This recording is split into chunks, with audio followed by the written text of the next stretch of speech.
go!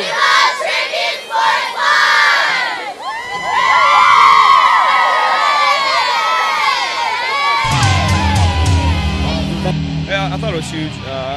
We always try to have a fast start. We took the ball tonight and went down there and scored. Tried to set the tone. We had a stop there, and then we got a penalty, and they ended up holding them to a field goal. The only thing I was disappointed in the first half is we had to kick some field goals, which thank goodness Parker played great. Kicked some big field goals.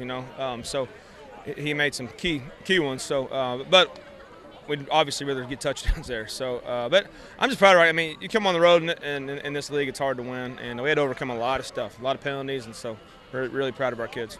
How do you prepare each week to be better and better? I just work hard every week. I have a great coach that tells me what to do, and he just helps me and to get through these games. And I mean, I went 3 for 3, so it's helped out a lot. Welcome back. The Hewitt Huskies had another strong performance from their dynamic duo, Zach Thomas and Jerrion Street, and they outlast a scrappy Oak Mountain team 38-31. Rob, your thoughts on this one?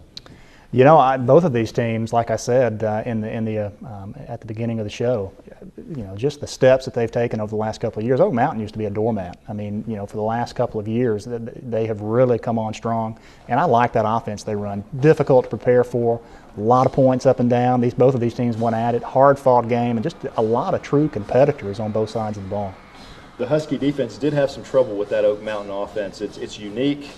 It's very hard to stop. What do you call that, a veer offense? Yeah, just a triple option that they run. That quarterback does such a great job. They dive that fullback in there. He's in the second level, at the snap of the ball, so it makes it really difficult. They just run it well. Coach Bell over at Oak Mountain has really done a good job implementing that. They don't have the athletes to work with in a lot of cases, so having a system in place that they can compete with some of these teams like Hewitt-Trussville keeps them in ball games and nearly got them a victory in this one. Well, one of the things the folks were concerned about was Oak Mountain they were a little bit desperate. They were 1-2 in the region coming into this game. We knew they would throw the kitchen sink at Hewitt. It was a back-and-forth game, really, especially in that fourth quarter. Oak Mountain actually takes the lead early. Hewitt had to have a late drive to win this game, and it was a tough knockdown, drag-out ball game. Yeah, it was one of those where that you sort of had the feeling the last team that had the ball was going to win this one, and Oak Mountain was able to convert a lot of fourth downs in this football game, which I know Hewitt will look back on and think that maybe, hey, we let them stay around in this game longer than they should have. But ultimately, Hewitt just made more plays, and right there at the end, they put their tailback in the secondary to knock down a pass with a big, tall, rangy receiver that Oak Mountain had. So, hey, you got to put your best athletes in and get them to make plays for you when it matters most. So next up for the Huskies, they take on a much improved Thompson team, new coaching staff, really new attitude down there at Thompson, and a team that has been giving teams fits in this region. Yeah, I think that this will be very similar to what they just faced in Oak Mountain for Hewitt. I mean, you're looking at a program in Thompson that, they've had their backs up against the wall and have really struggled mightily over the last several years in that region.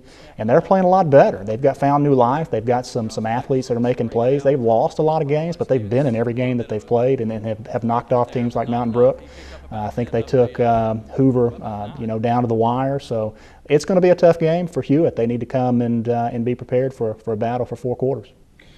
All right, when we come back, we're going to talk about Clay Chalkville and their dominating victory. It seems like we say that every week, but their dominating victory over his old alma mater, Centerpoint. Oh.